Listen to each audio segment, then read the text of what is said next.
details on the crowdfunding webinar. We've got about 9 people on so far, and I think a few others will be joining us shortly. So we may give another minute or two for a few more people to get on.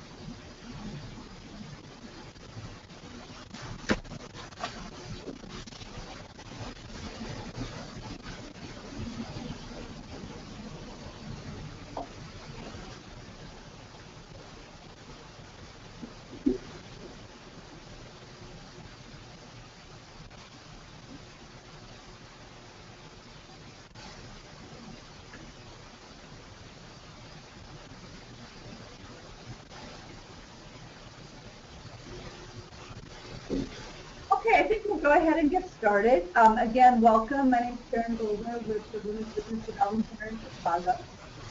This is a crowdfunding webinar, and it is part of the Training Small Business Week series of events here in Chicago. I know we've got people from around the Midwest, and I'm really glad that you're on. So I wanted to just say a couple of housekeeping items first. First is that the attendees are all muted, and so if you have questions, please go ahead and just type them into the little box where it says questions, and we'll either answer them as we go. I'll kind of keep track of them, or if we don't, we'll answer them at the end when it's a question. And then lastly, wanted to let you know that the webinar will be archived on our website, which is wbdc.org. And you will just be able to go into the events calendar or the event schedule, and you'll see where you can get into archive webinars. So if you want to watch this later or share it with somebody, you will do that. I'd like to ask the panelists to introduce themselves, please. Go ahead and get started. I'm Carolina. I'll be talking a bit about this project and campaign. Haley or Maddie, I'm not sure if you can go. Or Ben? Haley, why don't you go ahead next? I think we're having a little trouble with getting Ben on. Yes. Hi, this is Haley Marceau from Axion Chicago. There was a little bit of background noise, Karen, but I think it's a lot better now. So I'm just going to go ahead and introduce myself. I work for Axion Chicago. We are a small business lender located here in Chicago. We service all of Illinois and Northwest Indiana. We provide personalized financial help to small business owners as well as one-on-one technical assistance. And one of the programs that we offer is Seed Chicago, which is our curated Kickstarter page. And we'll dive into more of that a little bit later. Thank you. Maddie? Hi, thank you, Karen. My name is Maddie Woodall, and I work for LISC Small Business, which is part of the Local Initiative Support Corporation. We're a national nonprofit that does a lot of different community development work, but I'm specifically focusing on our partnership with Kiva Zip, which is a nonprofit organization that allows entrepreneurs to access crowdfunded microloans. So I'll be telling you all about that later on. Terrific. And Ben, are you on? Yeah, I think can you hear me okay? Yes. Okay, I got my technical issues sorted out here. My name is Ben Piero. I'm the creative director at Argyle Games. We're a client of WBDC, and we are leveraging crowdfunding to get our projects off the ground. We've had a successful campaign earlier this year. We're preparing for our second successful campaign early next year.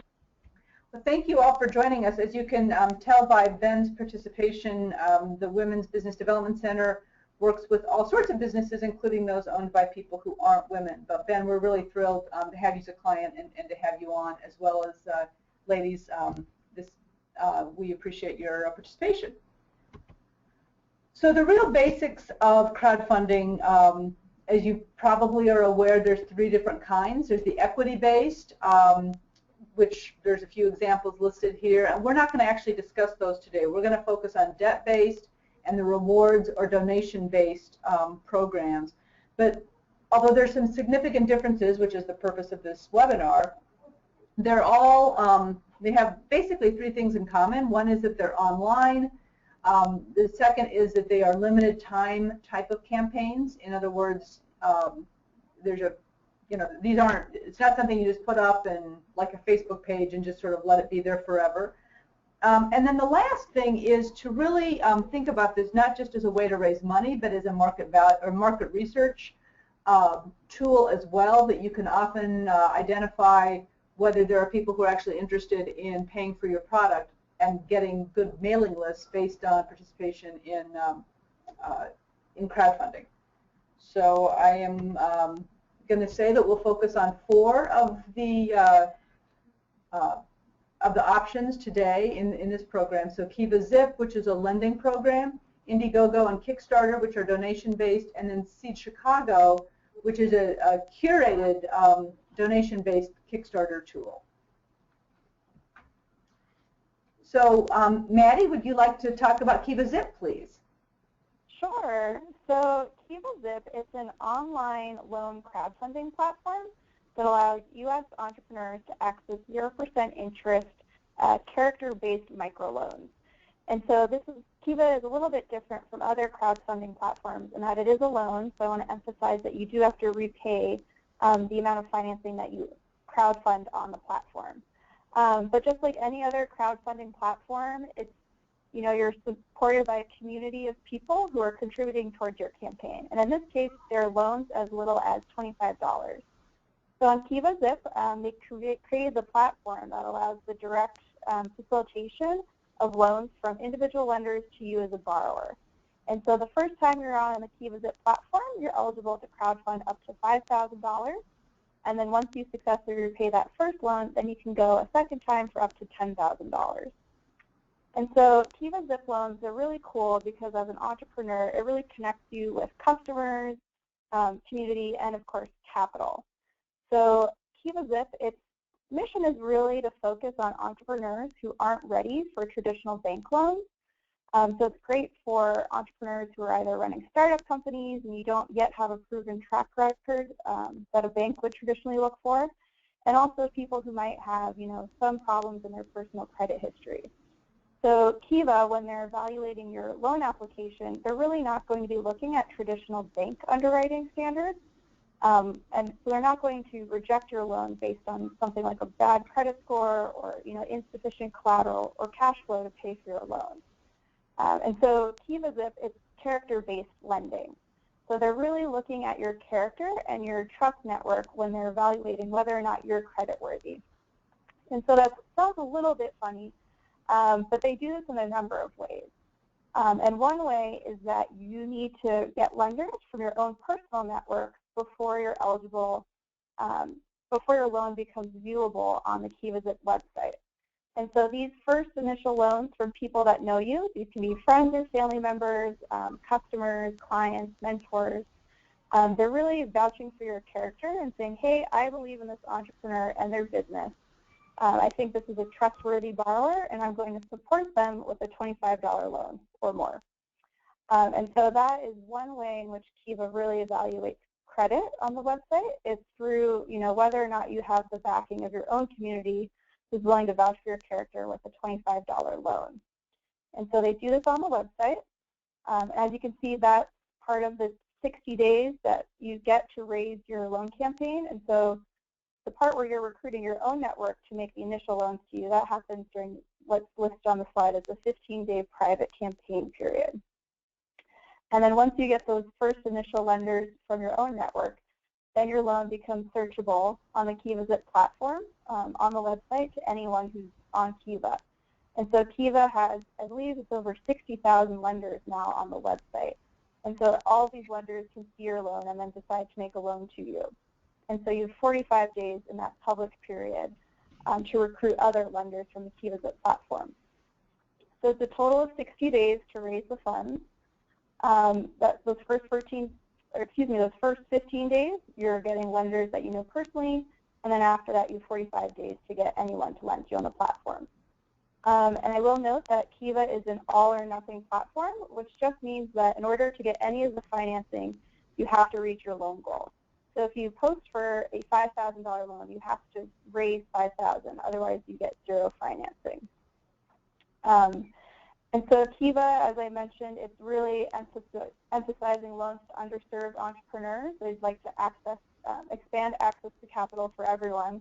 And it's really part of Kiva's mission. As a nonprofit, Kiva's been around since 2005, working to connect people through lending to alleviate poverty around the world. And a few years ago, they decided this U.S.-based program, Kiva Zip, for entrepreneurs because they saw a need here in the United States to really expand access to capital as well. And so that's a lot of information to throw out at you all, but if you have any questions, feel free to ask.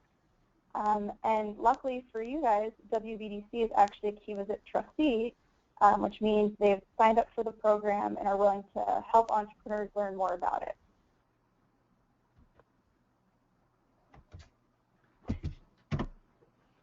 So as Maddie mentioned, the WBDC is a Kiva Zip trustee, and what that really means is that we're here to really help you prepare your business through the business plan preparation process.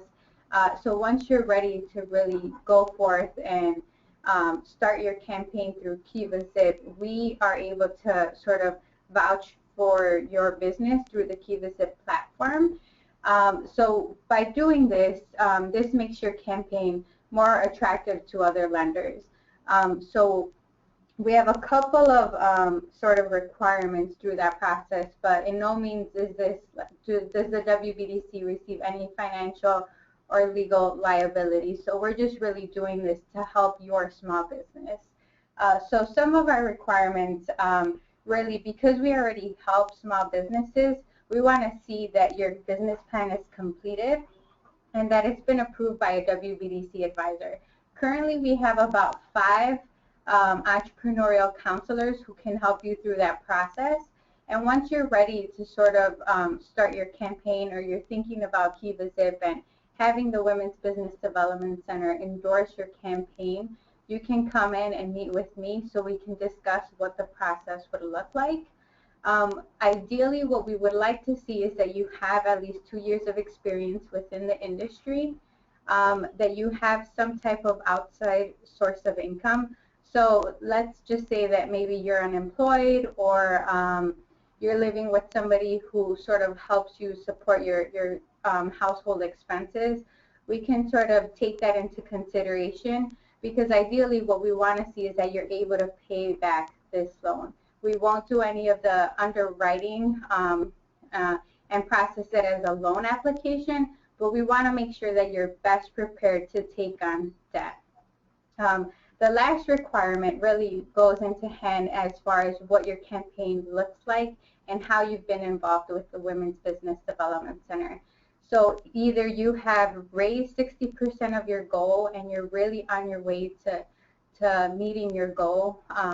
So in that scenario, what we would do is endorse your campaign once your business plan has been approved. And once the endorsement also takes into place, our marketing team would help with the marketing platform. So we would feature you on our social media platforms, including Facebook, Twitter, Instagram, or if you have not reached your 60%, if you've been a client for at least 3 months and we've really worked with you throughout the business plan preparation, we can go ahead and endorse you. And the endorsement is really quick. As long as your business plan has been approved by a WBDC advisor, it shouldn't take no more than 2 days for the WBDC to endorse you. What we'll do is sort of write a little summary about who you are, how you've worked with the WBDC, and why we believe your campaign and your business plan will be a success. And once that sort of goes through, the trustee process would be really fast. And that's sort of the gist of how the trustee sort of works. If this is something that you're interested in, feel free to give us a call. and we'll sort of post contact information towards the end. And you can either send me an email or give us a call and schedule a counseling appointment. Thanks very much.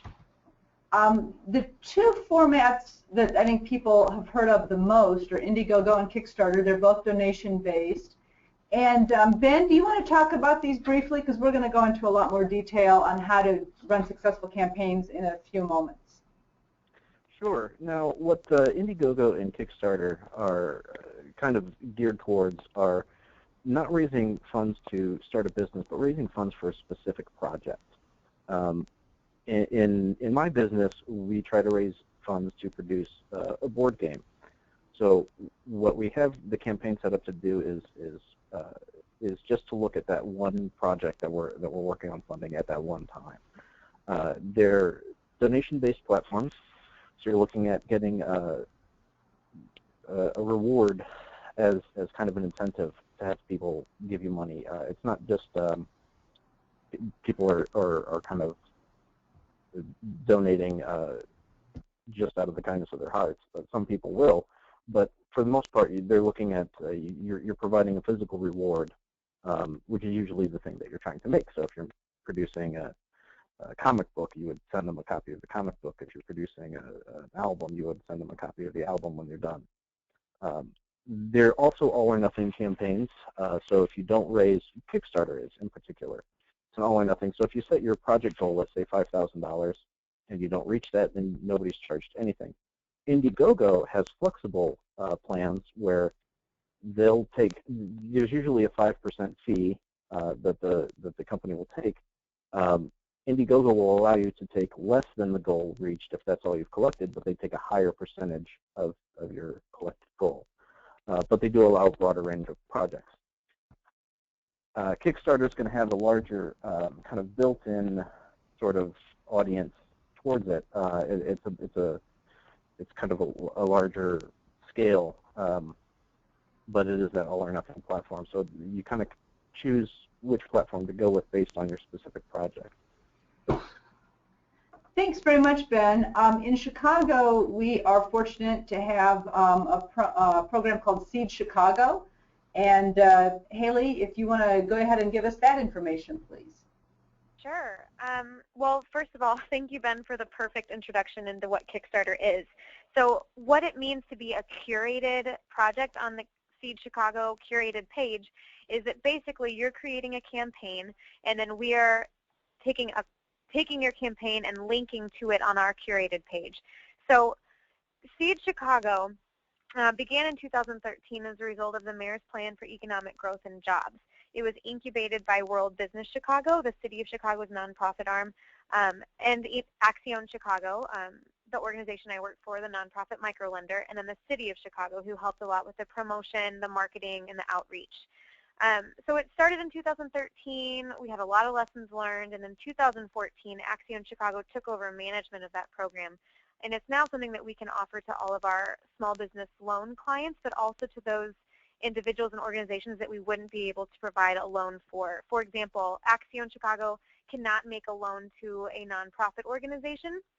So through Seed Chicago, we are able to work with nonprofit organizations and individuals to bring specific projects to fruition. So something that Ben said that I just want to drive home with the Kickstarter platform is that you must be bringing something specific into fruition. You have a clear finish line. You are starting something and finishing something as a result of the funds that you raise on Kickstarter. Kickstarter allows you to raise a whole lot of money. At Seed Chicago, we ask that you limit your project goal to $10,000 or less. We found that this amount leads to more successful projects because also, as was mentioned before, Kickstarter is an all-or-nothing platform, and it really stinks if you ask for $10,000 and only raise $9,000. You have no option to receive that $9,000. You lose everything. So you can always raise more than your project goal, so you can never raise less. So one of the big pieces of advice that we give all of our project owners is that we ask them to aim small, miss small, because you can't raise less, but you can always raise more. So that's something to keep in mind too. One of the benefits of Seed Chicago versus doing it on your own and not being featured on our curated page is that you would receive one-on-one social media and crowdfunding coaching with me. So I work one-on-one with all of the project owners that come through the Seed Chicago program. I help them oftentimes create a Facebook business page or a Twitter account. I help them think through, okay, what is the best time of day to post a social media post? What is the best day to launch my campaign? Should I send an update every 3 days versus every week? What should I do? How do I communicate with these backers? So I would work one-on-one with you to develop that strategy. We also have compiled a good amount of best practices and lessons learned for Kickstarter. It is tough crowdfunding, and we have learned a lot as an organization about how to create a successful campaign. So all of those lessons learned that we've gathered over the years, we then share with you. So you would receive all of that valuable information, and you have the opportunity to read through it and learn in that way. Also, we've had a good amount of media coverage around Seed Chicago. Many of you may have seen the Chicago Tribune article that came out a couple months ago featuring one of our Seed Chicago projects, Sean Smith of Resketch. He got some great coverage and ended up being successful within just a couple of days of that article going out. So we have a PR consultant that we work with, and she will often pitch stories to local media outlets about specific campaigns or about Seed Chicago as a whole. We've probably had about, I would want to say, 50 plus media hits in the last year and a half alone.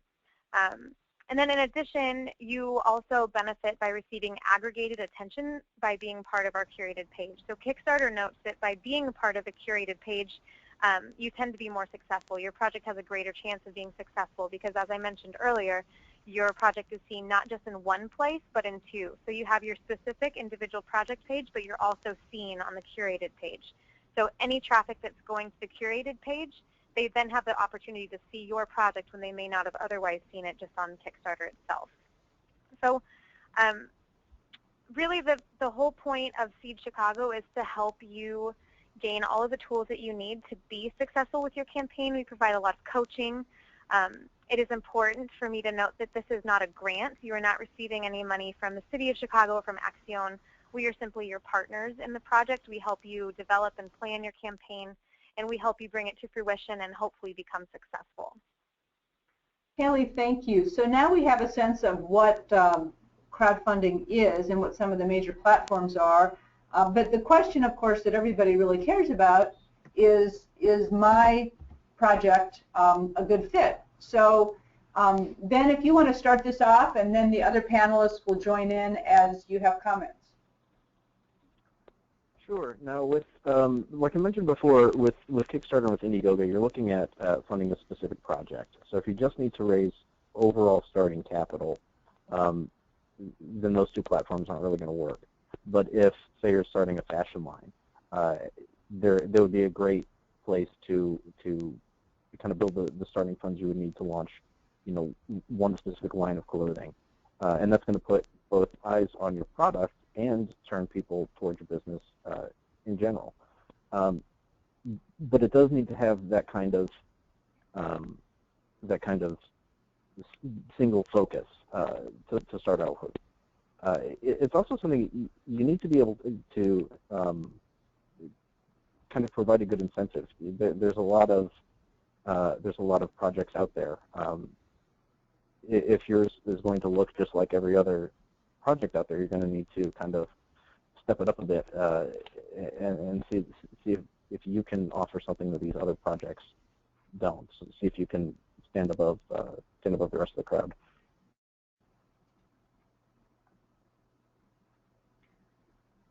Maddie, do you want to talk about Kiva Zip issues and Carolina as well? Sure. So Kiva Zip loans, we like to call them small loans with big impact. The lenders are really drawn to borrowers who do a great job of kind of both explaining their personal background and what got them started in their business, and also what type of impact a Kiva Zip loan will have for their business. Obviously a positive impact. But so if you can really articulate that well, I think you'll do great for Kiva Zip. And just to also note, food and kind of agricultural businesses tend to fundraise particularly well on the website. And then there are a few borrower requirements. So just to run through them quickly, you have to be 18 years of age or older.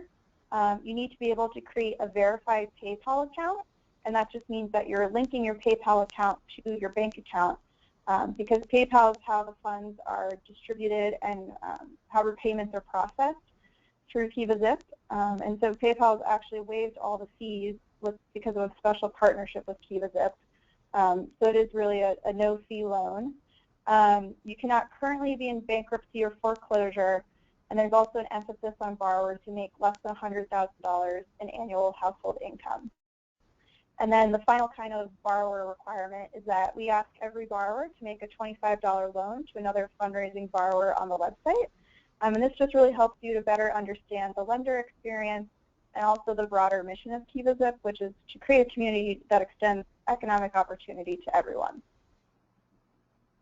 And Maddie, I just want to add, because Kiva Zip has sort of this platform where it's multiple lenders, you really want to make sure that this resonates with them. So letting them know how this impacts not only the business but the community, that always sort of makes them sort of relate to what the business will do, what the greater cause is.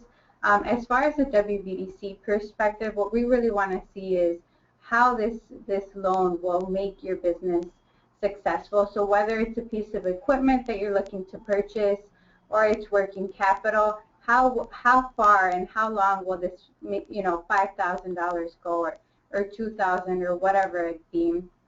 We really want to make sure that the plan has been really thought through, taking a look at the budget, the cash flow, and really the long-term business plan.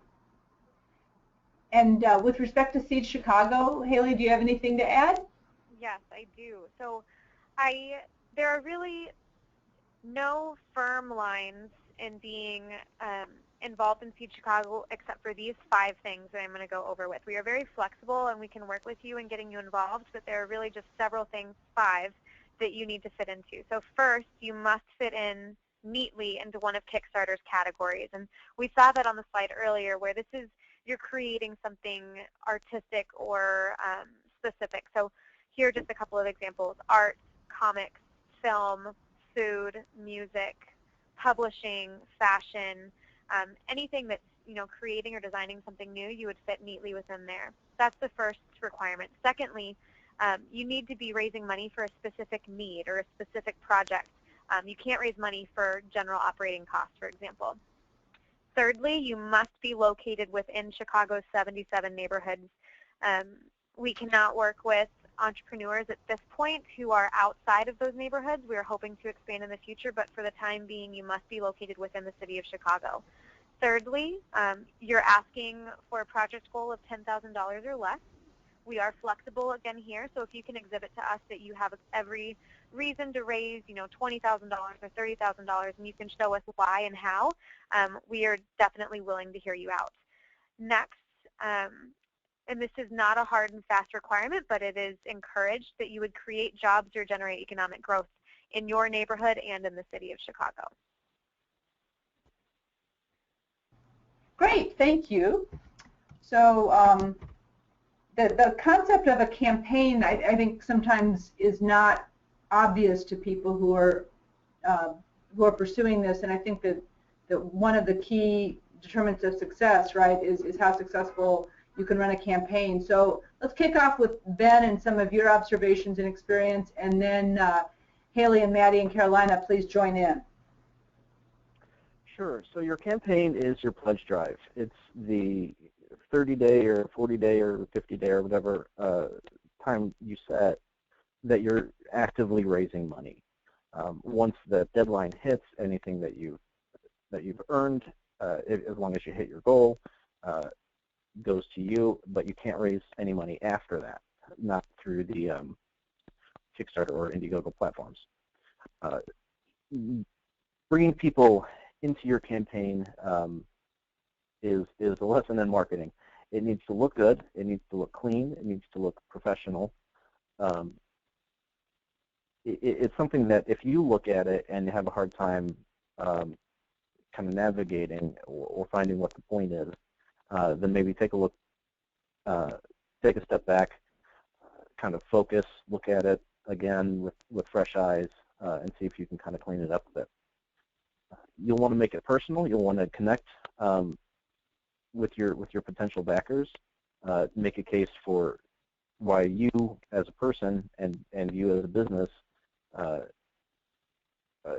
worth their support. You don't want to make a sob story. You don't want to be, you don't want to sound desperate, but you do want to make it a personal connection. Backers are going to be leaving comments. They're going to be asking questions. You're going to want to connect with them. You're going to want to be a person talking to them, not just a business. You want to keep your project focused. If you're raising money to write a book, just focus on that. You don't want to have. It's very common, especially for first-time project creators, to get overcomplicated, especially with their backer rewards. They'll offer things like T-shirts and coffee mugs and buttons. But those are things you have to pay for, and you're not funding a T-shirt line. You're not funding a line of coffee mugs. So don't overcomplicate your project with them. People aren't really interested in owning memorabilia from things they don't own in the first place. So it's going to be hard to sell a T-shirt for a movie if they don't buy the movie. And that's just another thing that's going to raise your goal higher. It's going to raise your cost higher, and it's just not worth it. Kickstarter projects can range from 3 to 90 days. I think 60 days actually is the limit on Kickstarter. But you want to go really at 30 days. That's what Seed Chicago does, and it's really the best option. Having your campaign live longer than that doesn't necessarily mean that you're going to bring in more money. It just means you're going to have more days in the middle of the campaign where nothing's happening. The first 48 hours and the last 48 hours are the most important. Everything else kind of in between, you'll see it start to plateau and just have very little activity. So 30 days is right around the perfect time frame for that.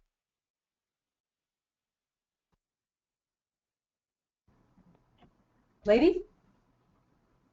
One of the things that I would ask any of you to talk about is Ben, you said what are some examples of, or you said, don't do coffee mugs and I guess you call it the public radio or public TV model. So what are some examples that you've seen, any of you, of good rewards that you would suggest this was really a smart idea? Well, the average... Oh, you go ahead. Okay, the average backer reward is $25. That's what most people are willing to back a project for. And if you can get your product out at that, that's perfect. So in my last campaign, we had 3 different reward levels. One was just for $1, and that was for people that had seen the project. They wanted to donate any amount, but didn't want the full thing.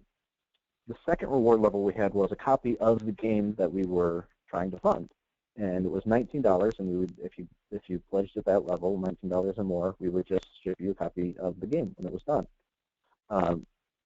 The other reward that we had was the $60 reward, and it was also a copy of the game, but it was kind of a fancy collector's edition. It came in this big wooden box. That was shaped like a food truck. Our game was all about food trucks and kind of food culture.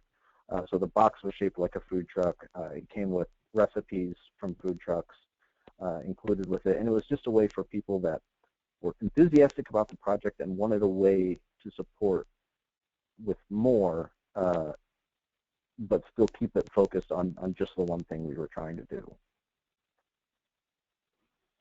So this is Haley. With our Seed Chicago projects, one thing that I always encourage our project owners to think about is adding experiences into their incentives, into their rewards.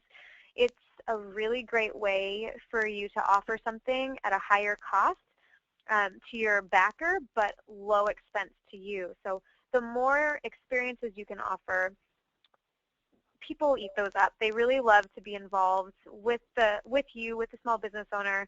They like to, try new things. Here's a good example. So we had a project owner, Vignette. They opened up a workshop in, I believe it was the Wicker Park, Bucktown neighborhood. So they are offering art classes, art lessons, pottery wheel classes, all sorts of things for,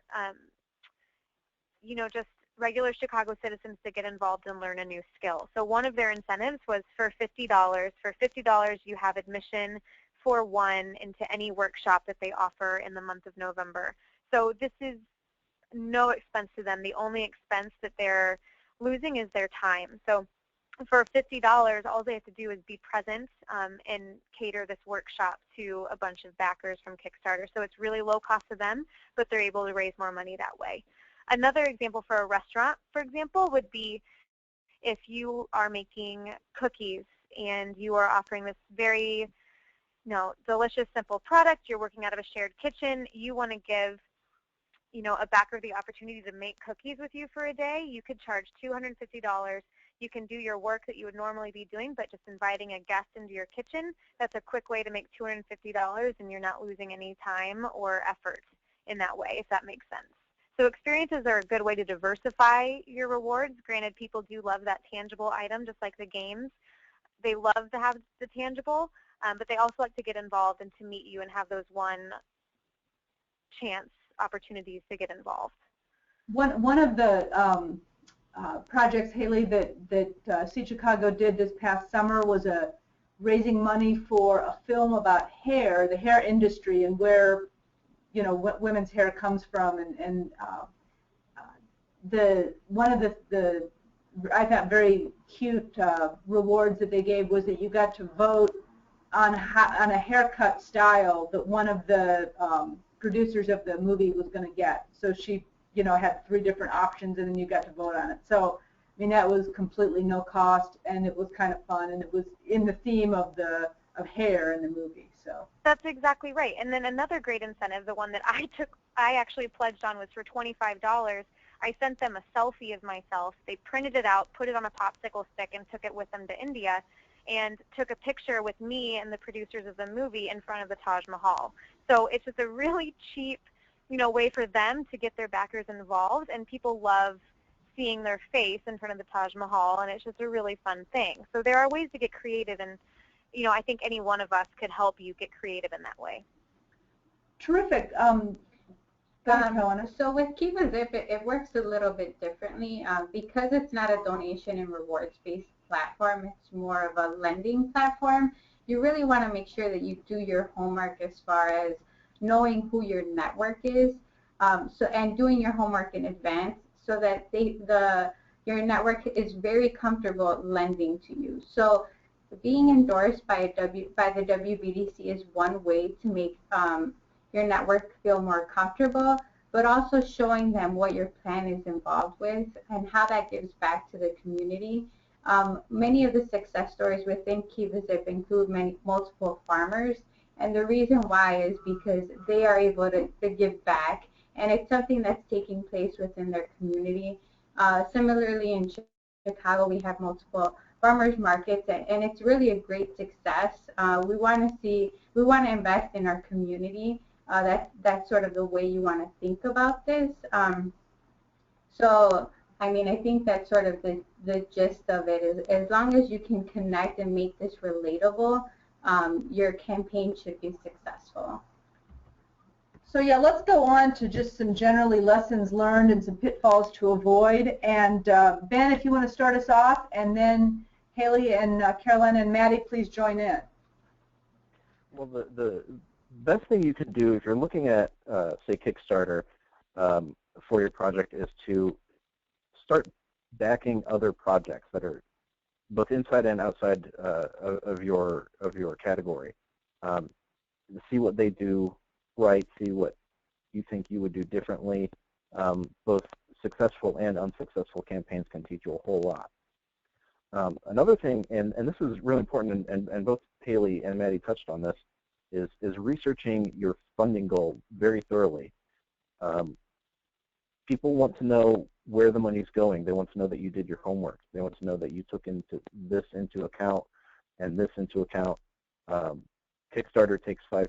There's another 5% for credit card fees. So you're only going to get 90% of the money that you raise. Is that going to be enough for you to deliver the project that you promised your backers as a reward? So they want to know, backers want to know that you've done your homework and that you really thought this out and have a good grasp on where the money's going. You want to be transparent. If things happen along the way, your backers are going to want to know about it. If there's a strike at the Port of California and your product is coming from overseas, you should let them know. This is going to, there's going to be a couple of week delay while this is sorted out. We had a problem with this along the way, so it's going to be another week, or this is no longer available. As backers, what do you think? How should we move forward? You'll also need to be active in your marketing. It's up to you to bring people to the page. While both Kickstarter and IndieGoGo have sort of built-in audience that are kind of browsing and looking for things to support, that's not going to be most of your funding. That's going to come from you out there on social media, blogging, contacting other media outlets to share the project and bringing people directly to your page. You kind of focus on one thing at a time. Kickstarter actually doesn't allow you to run multiple campaigns at once, but you do need a great photo. You need to, we all say don't judge a book by its cover, but that's what we do.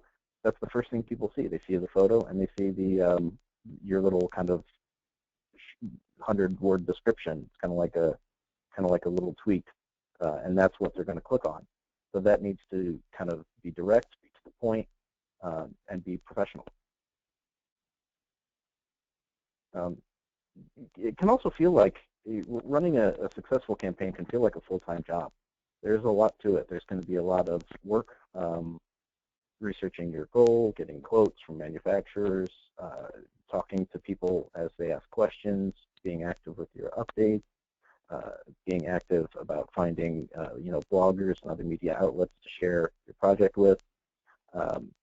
There's a whole lot to it, so you need to be prepared for it to be a lot of work.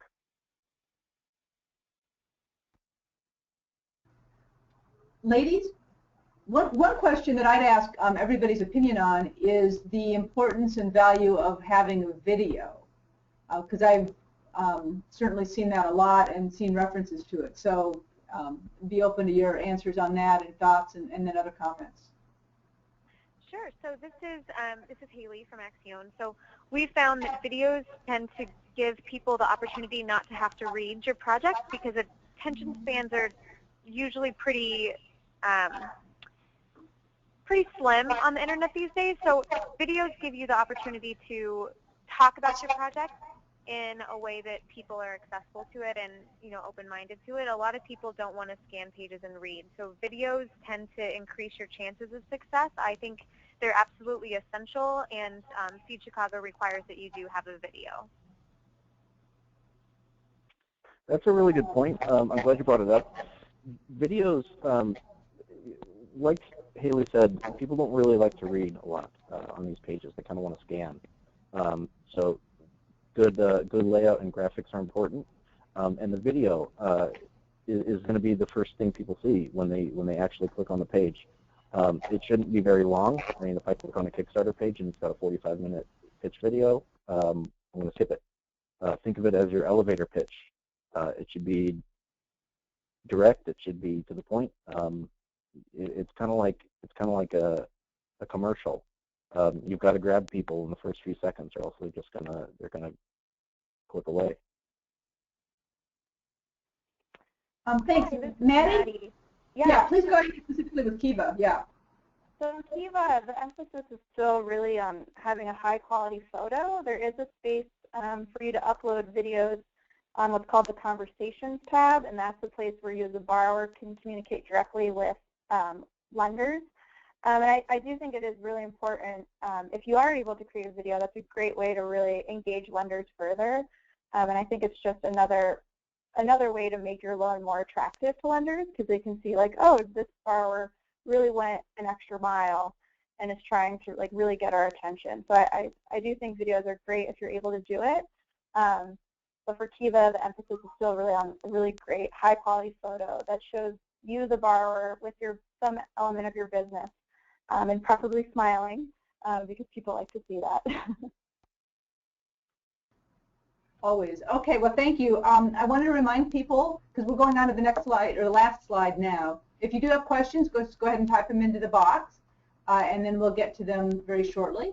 So let me advance. And what are your next steps then, panelists, if you are, if one of the people on the call is interested in moving forward with it, what do you do next?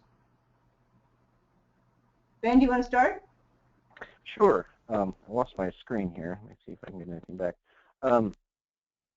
First thing you need to do is build your tribe.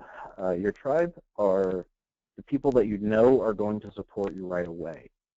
Crowdfunding is a game of momentum, and you really need a strong start. When people come to your page, if you had a strong start, they're going to see this is a successful project, I want to be a part of this, and then you just go upwards.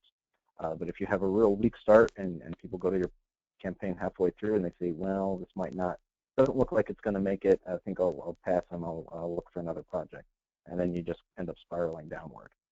So your tribe are your people, your friends, your family, people that you've in your network that you've contacted already, people that know about your project before you launch and are ready to support you right away. You'll build that up with your Twitter followers, with your Facebook fans, people that are liking your posts on Instagram. These are going to be people that you need to kind of get your message out for a month or two before you launch your campaign, so that when you finally go live, people are ready, they're excited, they've been waiting for it, and they're there to back you right away.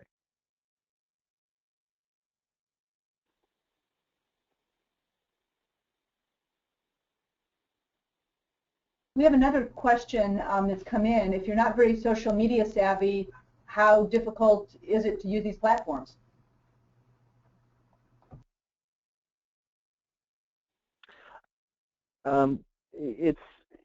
It's something that you need. If you're not have some good practice, like Haley said, something the Seed Chicago can do is kind of work with you. And you can talk more about that, but it is pretty important to be there. That's where your backers are, and so you need to be there too. I would agree with you, Ben. I think what's most important is that you do have some tech savvy. I think that social media isn't necessarily, I believe it to be crucial. That's my own personal opinion. I think that's the quickest and most efficient way to reach people. But if you have a good network of people, face-to-face, or if you have a lot of email contacts, as long as you're able to send and customize emails to those people and to pick up the phone, if you have the bandwidth and the time to pick up the phone and call, that is an option. So while social media is important and in my eyes crucial, it's not the death of your campaign if you don't have it or use it. So there are other ways to raise the money, but be warned that your time spent in that fundraising effort will be doubled or tripled, and I think that you'll find it's pretty difficult to be seen without that online presence. Yeah, and this is Maddie. I would definitely agree with what Ben and Haley have already said. But as Haley mentioned, I do think, at least with Kiva Zip, being willing and able to make individual phone calls, write individual emails, really reaching out to people personally, I think does do a lot to really get those people to actually lend to your Kiva Zip loan. So social media is definitely helpful, but at the same time, I think a lot of times people might see a social media post and then not necessarily lend until you've reached out to them personally. So I think it's definitely important to do both when you're fundraising. This is Carolina. One thing I would like to add is also, if you're not social media savvy, also think about your network, because ultimately that's your tribe, and you want to make sure that they're ready and that they're savvy as well. If they are not, maybe doing a little bit of homework beforehand to see how you can bridge that gap and how you can get them involved and connected, and how they will be able to sort of either donate or lend you the capital that you're raising. So just something to keep in mind. Remember to do your homework and sort of try to figure out and strategize. If you're not social media savvy, maybe connecting with your network, local community, nonprofits to get the word, and maybe they are able to help you. Thank you. Well, I think we're going to wrap up shortly if there's no other questions, which I don't see any. And I want to thank our presenters, and I want to also thank all of you for joining us today. If you want to take a moment now, because I'm going to turn this off in a second, so write down the emails if you want to get them right now. But I do want to remind everybody that this will be later archived on our website. So, you know, in a day or two it'll be popped up, and you can just go to wbdc.org into the events section, and you'll see where the archived webinars are. And I also want to remind everybody that the Women's Business Development Center serves businesses in the greater Chicago and Illinois area. Our business is to help you grow yours, and if we can do that, whether it's crowdfunded or not, please reach out. We would love to get a chance to help you. So thank you all very much, and I hope everybody has a wonderful afternoon.